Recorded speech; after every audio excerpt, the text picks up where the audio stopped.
വേലിത്തമ്പ്രാന്റെ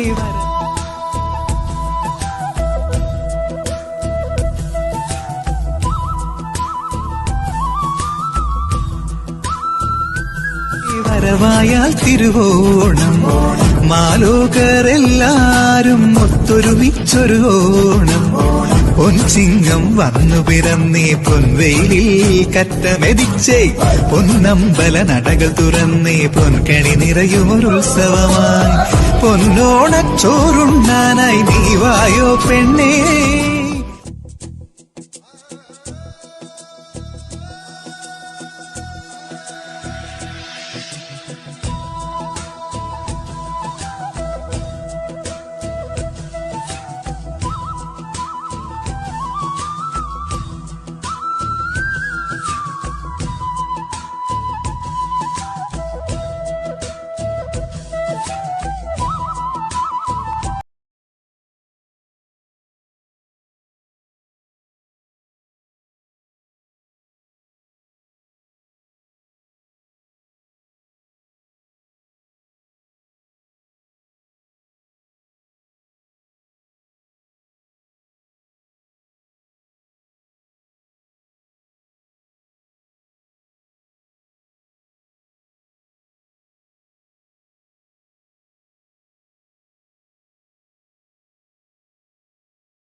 ञ्जनेयं प्रसन्नाञ्जनेयं प्रभादिव्यकायं प्रकीर्तिप्रदायं भजे वायुपुत्रं भजे बालगात्रं भजेहं पवित्रं भजे.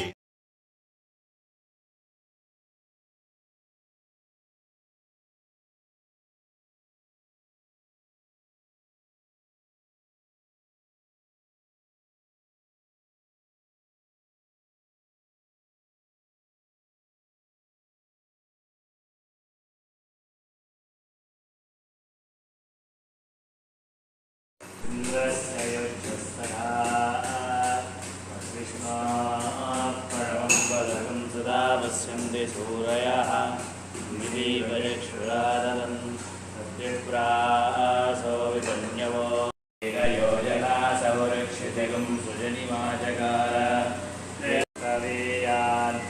वेदकुप्यस्तस्त्वविरस्य नाम ॐ सहस्राध्यार्दयश्च ये स्माद्यज्ञास्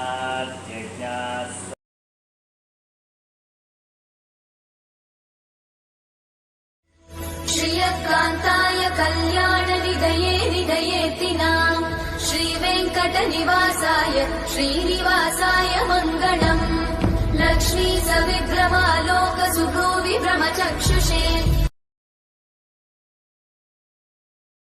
కొన్నాళ్లకి పెద్దింట్లోకి మారాం. నాకున్నంతలో ఆవిడకు ఒక గది కేటాయించాను. ఆవిడ ఖర్చులకన్నా నెల నెలా 100 రూపాయలు ఇచ్చేవాణ్ణి. ఒరేయ్, ధరలు పెరిగాయి, జీతం భత్యం పెంచు అందోసారి. అవేం మాటలమ్మా అని నవ్వేసి 200 ఇచ్చేవాణ్ణి. ఒరే, పండగొస్తోంది, బోనస్ ఇవ్వు అనేది. ఆవిడ చెంగుముడి నుంచి తీసుకున్న అర్ధనాన్ని దాటడానికి 100, 1000 చాలవు. అలాగే ఇస్తున్నా. ఒకసారి అడిగాను, నీకు నాలాగా సాదర ఖర్చులు లేవు కదా, ఇంత డబ్బు ఏం చేస్తున్నావు, మనవల కోసం దాస్తున్నావా అన్నాను నవ్వుతూ. నీకోసం మీ నాన్నే దాచలేదు, నేనెందుకు దాచాలి, ఆయన ఒకరికేమన్నా ఇచ్చాక ఏం చేశారని అడగకూడదురా అంది. నేను మళ్ళీ ఎప్పుడూ అడగలేదు. ఆవిడ కాలధర్మం చెందినప్పుడు అంతిమ కర్మలకు 1500 మంది వచ్చారు. నాకు తల తిరిగిపోయింది. ఈవిడకి ఇంతమంది స్నేహితులున్నారా అని ఆశ్చర్యపోయాను.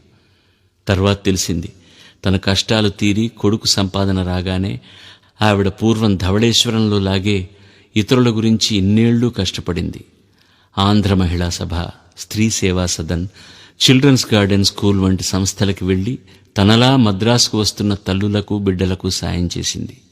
స్కూళ్లల్లో, హాస్టళ్లల్లో సీట్లు, ఉద్యోగాలు, ట్రైనింగులు ఇప్పించింది. జీతాలు కట్టింది. అనాథలు సనాథలై స్వయం కృషితో వృద్ధికొచ్చి గౌరవంగా సుఖంగా బతకడానికి దారులు చూపింది, దారులు వేసింది. పని జరగని చోట తిట్టి సాధించింది, తిట్లు తిని భరించింది. నా దగ్గర ముక్కు పిండి తీసుకున్న 100 రూపాయలకు 101 రూపాయలు అలాంటి ఎందరికో ఖర్చు పెట్టింది. వాళ్ళందరికీ ఆవిడ ముళ్లపూడి వెంకటరమణ తల్లి అని తెలియదు. ఆవిడ పేరు కక్కిగారు అంతే. ఎవరో ఎక్కడి నుంచి వచ్చారో తెలియదు. నా పేరు కక్కిగారు అబ్బాయి. ఒరే, నేను పోతే ఎవ్వరూ ఏడవకూడదు, అంతా పెళ్లిలా జరగాలి అనేది. అలాగే జరిగింది.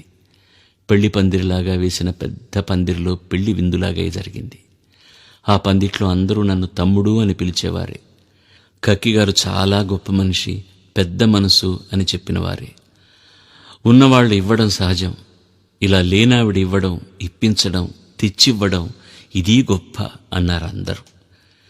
ఇచ్చుటలో ఉన్న హాయి వేరెచ్చటనూ లేనే లేదన్న ఆరుద్రగారి పాట నాకు ఆ రోజున సరిగా అర్థమైంది. ఇవ్వడం అంటే దానాలు, డబ్బులు, బిస్కెట్లు, దుప్పట్లు కాదు, స్నేహం, ఆదరణ, మనస్సు. మా అమ్మ నాకు జన్మరీత్యా అమ్మ, జీవితం రీత్యా ఫ్రెండు, భయం లేకుండా బతకడం నేర్పిన గురువు, తెచ్చుటలో కన్నా ఇచ్చుటలో ఉన్న హాయిని రుచి చూపిన దైవం. మా నాన్న పోయినప్పుడు నేను ఏడవలేదు, చావడం ఏమిటో పోవడం ఏమిటో తెలియక. అప్పుడు మా తలుపులు నన్ను మా తమ్ముణ్ణి సినిమాకి తీసుకెళ్లాడు. 40 ఏళ్ల తర్వాత మా అమ్మ పోయినప్పుడు నాకు ఏడుపు రాలేదు, బుర్ర దిమ్మెక్కిపోయింది. ఆవిడను సాగనంపి ఇంటికొచ్చి సావిట్లో దీపం చూశాక ఆవిడ మాటలు గుర్తుకొచ్చి ఏడుపు తన్నుకొచ్చింది. దీపావళికి వారం ముందుగానే నేను ఆవిడకి 5 రూపాయల నోట్ల కట్ట ఇచ్చాను. టాంక్సురా అంది. దీపావళి రోజున ఆవిడను చూడ్డానికి వచ్చిన వాళ్లకి, ఇంట్లో వాళ్లకి, పని వాళ్లకి, నాకు బాపుతో సహా అందరికీ 5 రూపాయలు ఇచ్చింది. అదే ఆవిడకి పండగ. ఆ లోపల యమధర్మరాజే ఆవిడ కోసం వచ్చినా, నాయనా పండగ పూట పిల్లల్ని ఏడిపించలేను, ఓ వారం 10 రోజులాగిరా అని చెప్పి ఉంటుంది. పండగంతా సరదాగా గడిచిపోయాక వారం రోజులకి తాను పోయింది. అదే శ్రీవారి ఆనందమైన నిర్మాణం 800 సంవత్సరాలకు పూర్వం జరిగిన మహాసంప్రోషణ ఈనాడు మరలా జరుగుతున్నది. ఆనంద నిలయానికి బంగారు కోట పూసినారు. అదిగో మహాకుంభాభిషేకానికి మంత్రకోట గంగాజలం, బుద్ధులై కనిపిస్తున్న జనం, అదే కుంభాభిషేకం. ఇది అరుదైన పర్వజనం. దేశం నలుమూల నుంచి భక్తులు తండోపతండాలుగా వచ్చారు. ఈ మహోత్సవాన్ని తిలకించి పరవశించినారు. ఆహా, ఈ తరము వారు తరించినారు.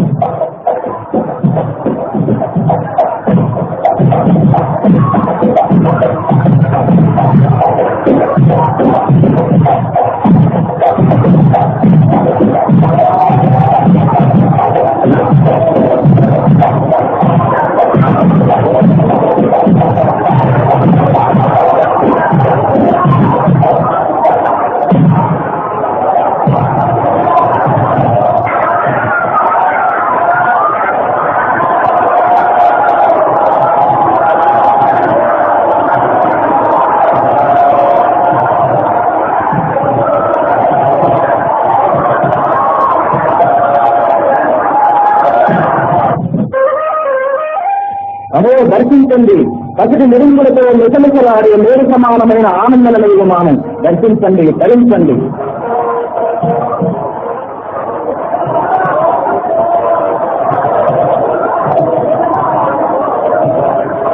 ఆహా, ఏమి వెళ్తున్నాం. వెనకాసుక వాహనుడై వెంకటేశ్వరుడు ఏం చేస్తున్నాడు? ఆ గరుడోత్సవం కలిగిన పండుగ. ప్రతి గురువారము స్వామివారికి పూలని సేవ. ఆనాడే నేత్ర దర్శనం. ధన్యోస్మి ధన్యోస్మి, జగత్ప్రత్యులైన స్వామివారి నేత్రదర్శనం. ఆహా, ఆ కళ్ళని చూసి సర్వదా మనపైన ప్రసరించను.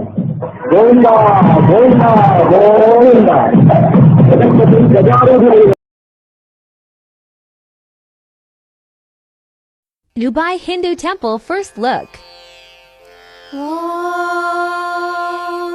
शुक्लाम्बरधरं विष्णुं शशिवर्णं चतुर्भुजं प्रसन्नवदनं ध्यायेत् सर्वविघ्नोपशान्तये व्यासं वसिष्ठनप्तारं शक्तेः पौत्रमकल्मषम् पराशरात्मजं वन्दे सुकतातं तपोनिधिम् व्यासाय विष्णुरूपाय व्यासरूपाय विष्णवे नमो वै ब्रह्मनिधये वासिष्ठाय नमो नमः अविकाराय शुद्धाय नित्याय परमात्मने सदैकरूपरूपाय विष्णवे सर्वजिष्णवे यस्य स्मरणमात्रेण जन्म संसारबन्धनात् विमुच्यते नमस्तस्मै विष्णवे प्रभविष्णवे ॐ नमो विष्णवे प्रभविष्णवे।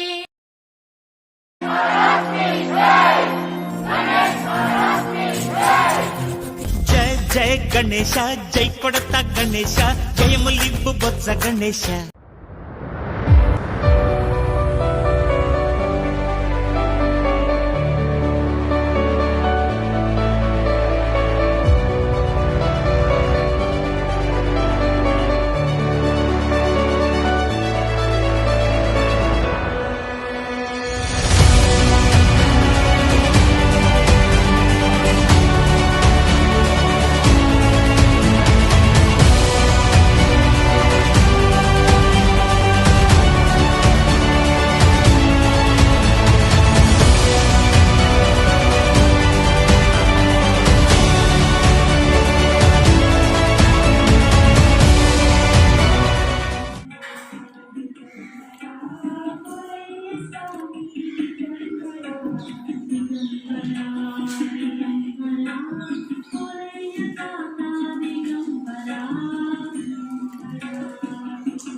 మొత్తం ఎన్ని రకాలు బాబు?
ಹೆಜ್ಜೆ ಮೇಲೊಂದೆಜ್ಜೆಯ ನಿಕ್ಕುತ್ತ ಗೆಜ್ಜೆಯ ಕಾಲಿನ ನಾದವ ತೋರುದ ಸಜ್ಜನ ಸಾಧು ಪೂಜೆಯ ವೇಳೆಗೆ ಮಜ್ಜಿಗೆಯೊಳಗಿನ ಬೆಣ್ಣೆಯಂತೆ ಭಾಗ್ಯದ ಲಕ್ಷ್ಮೀ ಬಾರಮ್ಮ.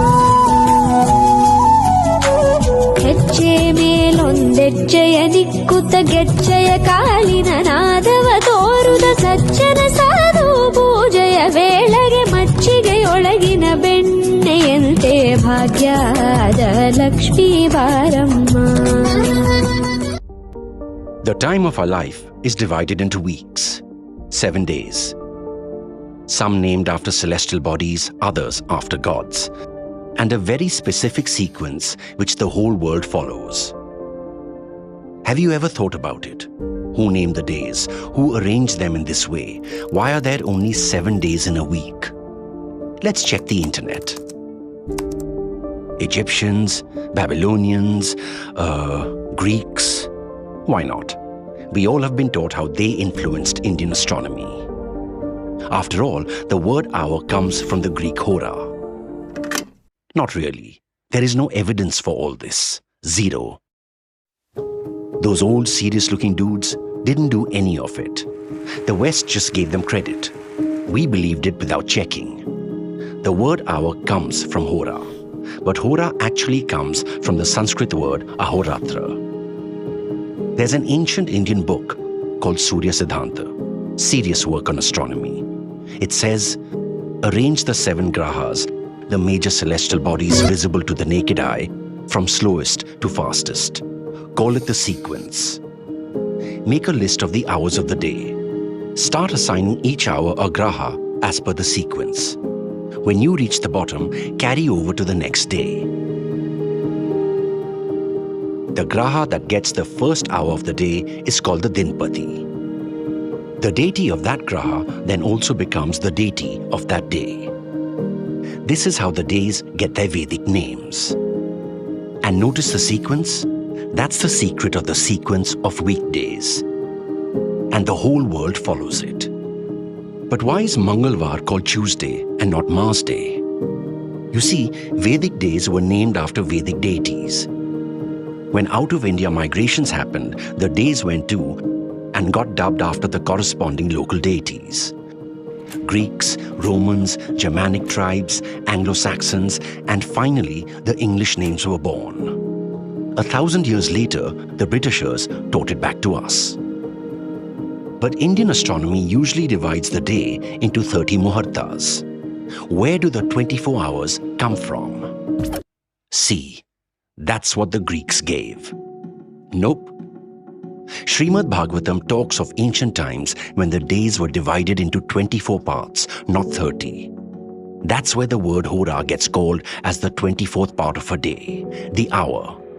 It's not just Surya Siddhanta or Bhagavatam. Aryabhatiya also talks of the same logic for naming and arranging the weekdays. It seems the Central Board of Secular Education was way too busy in teaching us Greek achievements that it glossed over such mammoth contributions of Vedic Bharat. Let it no longer be lost in narrative wars or remain unacknowledged. The world's days, their names, and their arrangement, it's all given by Bharat. Our Bharat.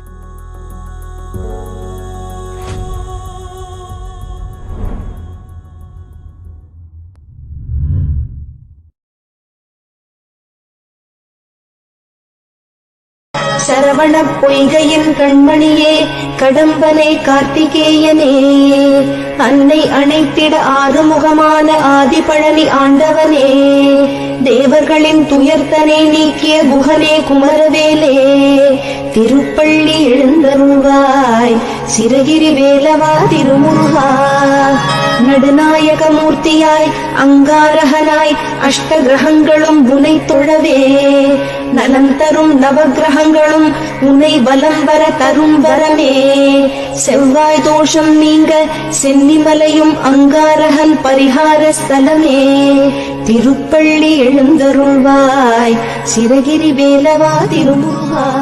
England में कोई culture है नहीं, मैं offend नहीं करना चाहती हूँ, लेकिन एक्चुअली भारतीय कल्चर जो इतना ऐतिहासिक है, पौराणिक है, उसे कल्चर बोलते हैं। कल्चर आजकल है नहीं, इंडिया में भी बहुत तेज़ रफ्तार से गुम हो रहा है कल्चर। हम अभी भी है ऑब्वियसली यहाँ पर, लेकिन एक्चुअली इंग्लैंड में देखा जाए तो आप आजकल बस आधुनिकता में सब पड़े हैं, और उसमें देखा जाए तो माता पिता को रखना, फैमिली यूनिट होना, ये सब बाकी नहीं रहा। अब तो बहुत कम लोग इसमें मानते हैं, तो इसलिए हम वापस आते रहते हैं कि कल्चर थोड़ा महसूस हो। भारत में एक्चुअली आकर ऐसे लगता है कि एक्चुअली अभी भी है कल्चर। सो उसका कोई इंग्लैंड में रहती हैं, ऐसा इस माटी में क्या है, ब्रज की माटी में, जो आपको बार बार खींच लाता है यहाँ पर? पता नहीं, आप बताइए क्या मैजिक है ठाकुर जी की, क्या मतलब अमेजिंग उनकी कृपा है, कुछ न कुछ तो है ही। लेकिन यहाँ पर जैसे हम अलाइव हैं, जान है, बाहर जाकर ये ब्रिज को छोड़कर ही तुरंत जो क्या कहते हैं, इतना हैवीनेस फील होता है। कलयुग का प्रभाव बोल सकते हैं, आधुनिकता का प्रभाव, जो नास्तिकता का प्रभाव है वो इतना। लॉलीपॉप लेटर उसका प्रभाव बहुत हैवी है। तो इसलिए ब्रज की माटी में ये जो आस्तिकता है, जो हम तपस्या कह सकते, ये उसी के लिए आते हैं कि हमें ठाकुर जी के दर्शन हो और यही संस्कार और सनातन धर्म का महसूस हो, क्योंकि बाहर तो है नहीं। हम लेके जाते हैं जितना हो सके उतना, और ट्राई कर रहे हैं कि जारी रखें हमारे परिवार में और बांटें। वहाँ पर भी हम थोड़ा प्रचार करने में कोशिश करते हैं कि दूसरे को इंकरेज करें कि इसे ना ठुकराएं। हमारा जो एंशिएंट कल्चर है, ये वैदिक कल्चर, उसका देयर इज़ नो कंपैरिजन, उसके लिए कोई क्या कहते हैं सब्स्टिट्यूट नहीं है। हम ये वेस्टर्न कल्चर को अगर फॉलो करते रहेंगे तो बस खाली हो जाएंगे, अंदर से खाली रहेगा। इंग्लैंड में ड्रेस अलग पहनते होंगे, लेकिन यहाँ आप पूरी तरीके से साड़ी पहनकर, तो कैसा लग रहा है यहाँ पर? बहुत अच्छा लगता है साड़ी पहनकर, ऐसे लगता है कि मतलब अभी कुछ त्योहार है, नहीं तो फिर बस काला ग्रे पहनते हैं वहाँ पर, क्योंकि ठंडी इतनी रहती है तो कोट पहनते पूरा दिन लगभग, तो यहाँ पर मन लगता है। लेकिन वहाँ पर भी हम साड़ी पहनते हैं, और हमारा वैदिक कपड़े पहनते हैं, एक्चुअली साड़ी पहनते रहते हैं, और या स्कर्ट या ऐसे कुछ, जितना हो सके उतना। माथे पे आपने जो चंदन लगा रखा है, वहाँ भी लगाती हैं? ज़्यादातर लगाते रहते हैं, क्योंकि देखा जाए तो देखो, मुसलमान कभी ऐसे सोचता नहीं है कि मैं क्यों बुर्खा पहनूं, मैं क्यों ये टोपी पहनूं। सिर्फ हिंदू लोग मतलब डरते हैं, या मेरे को कई हिंदू खुद बोलते हैं कि आप क्यों लगाती हो, बड़ा शो क्यों करती हो, क्या ज़रूरत है आपको शो करना, अपना आस्था को दिखाने की क्या ज़रूरत है। लेकिन मैं कहती हूँ कि एक्चुअली गर्व से हम दिखाते हैं। अगर कोई पुलिस ऑफिसर हो या कोई आर्मी वाला हो तो वो गर्व से अपने सारे मेडल्स दिखाता है, क्यों, कि मैं आर्मी वाला हूँ। तो हम भगवान के हैं, ये उनका चिन्ह है, उनका मतलब हमने जो समर्पण किया है उनको, ये एक थोड़ा बस हम क्यों ना दिखाएं, गर्व से दिखाएंगे कि हम ठाकुर जी के हैं। उससे मतलब प्रोटेक्शन मिलता है ऑनेस्टली, मतलब ऐसे सिर्फ दिखावे के लिए नहीं है कि लगाया हुआ है, कि भगवान हमारे साथ है, वो तो है ही हमेशा। लेकिन थोड़ा जैसे हम सिंदूर लगाते हैं अपने पति के लिए, तो भगवान के लिए क्यों ना लगाए, और वो उससे इंटीमेसी लगती है भगवान के साथ, तो उस प्रोटेक्शन भी बहुत महसूस होता है कि नेगेटिवता मतलब जो नेगेटिव है वो एनर्जी थोड़ा दूर रहे। क्या करती हैं आप इंग्लैंड में, क्या काम करते हैं? मैं एक्चुअली पार्ट टाइम, मेरे चार बच्चे हैं, आज 2 है, 2 घर पे अभी, और तो पार्ट टाइम मैं संस्कृत पढ़ाती हूँ उन्हीं के स्कूल में। वहाँ पर एक कृष्णा अवंती करके लोकल स्कूल है इंग्लैंड में, और एक्चुअली सरकारी स्कूल है, सरकार पैसे देती है, लेकिन हिंदू फेथ स्कूल है, तो मोस्टली हिंदूज जाते हैं वहाँ पर। और संस्कृत, योगा, सब वेजिटेरियन खाना, 11 एकादशी का खाना होता है वहाँ पर, तो बच्चे लोग वहीं पढ़ते हैं। और मैं वहाँ पर संस्कृत पढ़ाती हूँ उनके प्राइमरी स्कूल में पार्ट टाइम। गीता भागवत भी आप पढ़ती होंगी? बिल्कुल बिल्कुल, जितना हो सके उतना। गीता पढ़ते हैं, Bhagavad Gita, Bhagavad Gita, you go to Bhagavad Gita classes every day? या वहाँ पर जो इन लोग का ग्रुप किया हुआ है बच्चों का, और वो रोज़ भगवत गीता क्लासेस में जाता है। थोड़ा हिंदी कम समझता है तो मना कर रहा है। तो कोई आपको भजन या कोई याद है, कुछ गा सके? भजन तो आई मीन आज रामनवमी है तो Raghupati Raghav, you want to sing with me Rohan? Ramnavami है, श्री राम जी को याद करें। सॉरी हाँ, you want to sing with me? Raghupati Raghav Raja Ram, पतित पावन सीताराम।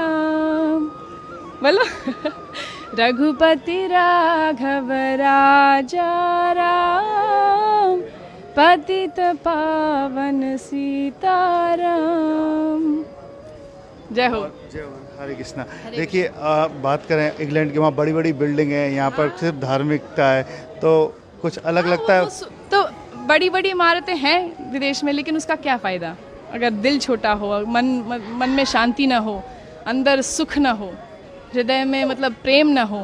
तो ये एक्चुअली ये सारी जो चीज़ें हैं, प्रेम और निर्मलता, और ये एक्चुअली सिर्फ भगवान में वो जो हम तपस्या करते हैं, दया, दान, ये सब क्वालिटीज़ कल्टिवेट करते हैं, वो इसी तरह आ सकता है। ये कल्चर से, वैदिक कल्चर से ही आ सकता है एक्चुअली। देखा जाए, किसी की सेवा करें, थोड़ा ह्यूमिलिटी प्रैक्टिस करें, नहीं तो फिर ये बड़ी बड़ी इमारतें फिर इससे क्या कुछ काम के नहीं है। वन सेंस काम के है, लेकिन फिर उसका इस्तेमाल दुरुपयोग होगा।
మన ఇండియాలో ఫ్లవర్స్ వేస్ట్ నుంచి అగరబత్తులను ఎలా తయారు చేస్తున్నారో ఇవాళ మనం తెలుసుకుందాం. ముందుల ఎంప్లాయీస్ గుడి దగ్గర ఉన్న ఫ్లవర్స్ వేస్ట్ ని కలెక్ట్ చేసి ఫ్యాక్టరీకి తీసుకొస్తారు.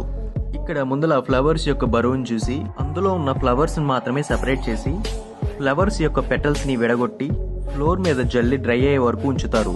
అవి డ్రై అయిన తర్వాత వాటిని గ్రైండ్ చేయగా ఈ విధంగా పౌడర్ ఫామ్ అవుతుంది. ఈ పౌడర్ కి ఎసెన్షియల్ ఆయిల్స్ వాటర్ మిక్స్ చేయగా ఒక ముద్దలా తయారవుతుంది. ఆ ముద్దు నుంచి చెయ్యితోనే పుల్ల మీద రోల్ చేయగా అగరబత్తి ఫామ్ అవుతుంది. ఫామ్ అయిన అగరబత్తిని డ్రై చేస్తారు. తర్వాత వాటిని ఎసెన్షియల్ ఆయిల్స్ తో మిక్స్ చేసి మళ్ళీ డ్రై చేసి తర్వాత ప్యాక్ చేస్తారు.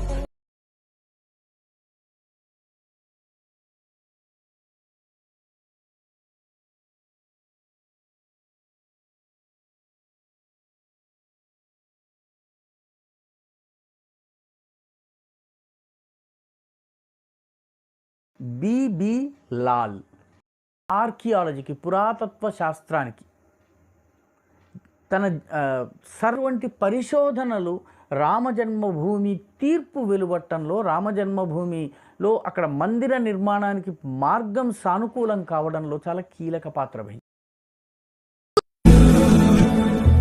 సుమనస వందిత సుందరి మాధవి చంద్ర సహోదరి హేమమయీ మునిగణ వందిత మోక్ష ప్రదాయిని మంజుళ వాసిని వేదనుతే పంకజవాసిని దేవ సుపూజిత సద్గుణ వర్షిణి శాంతియుతే జయ జయ హే మధుసూదన కామిని ఆది లక్ష్మి జయ పాలయ